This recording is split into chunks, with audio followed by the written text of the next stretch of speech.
بسم الله الحمد لله والصلاة والسلام على رسول الله صلى الله عليه وسلم. waxaan rabaa inaan idiin soo bandhigo waalidiinta qiimaha leh iyo ardayda qiimaha badanba buugga aan u isticmaalno inta aanan qur-aanka bilaabin ka hor buugga aan baranno qaacida ahaan iyo aqris ahaanba waa basic qaacida. qofka waxaa la siin doonaa shahaadadan haddii ilaahay idmo markuu intaanu punkt u buuxsho ayaa wuxuu bilaabi doonaa qur-aanka. buuggan waxaa laga bartaa laba qeybna waa akhriskii fatxadii damadii kasradii iyo xuruuftii in la aqriyo, qeybna waa qawaacidii sida inaa qalqaladii akhrisid ama madkii ama axkaam anuun saakina watanwiin iqlaab ikhfaa idgaam idhaar ina aqrin kartid ama axkaam almiim asaakina ina aqrin kartid wahaakada.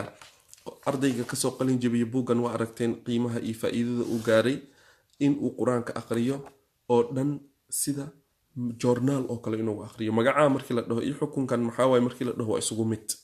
buugga markii la barta kadib 3 juz lagu tadbiiqiya. ardayda ila joogta juz iyo 2 juz ay ku tadbiiqiyeen. maantana qur-aanka meel walba loo soo saaro way aqrin karaan, axkaamtana way sheegi karaan. in badanna waa soo bandhigna waa aragteen. ilaahay subxaana watacaala ha ina fahamsiiye. annaga waalidka u baahan inaan baranno, liannahu ilaahay wuxuu ina dhahay laqad anzalnaa ilaykum kitaaban fiihi dikrukum afalaa tacqiluun. ilaahay kitaab wuxuu noo soo dejiyey cizadeeni karaamadeenii sharafteena ay ku jirto. annagii waalidka aantaan baranin caruurteena ma baranayaan. marka aan dadaalno, caruurteena aan ku dadaalno, annagana aan baranno. ardayda ila joogta ee waqtiga yar ku baratana waa aragteen fadliga ilaahay. intaasaan soo shaqaynayay weli ma arkin qof qur-aanka akhriskiisa bartay amaba bartay xataa inuu bilaa qawaacid aqriyo xataa ma arkin. qof waxa soo socdo aqriya iska daaye waxay soo dhaafeen xataa inay aqriyaan weli ma arkin.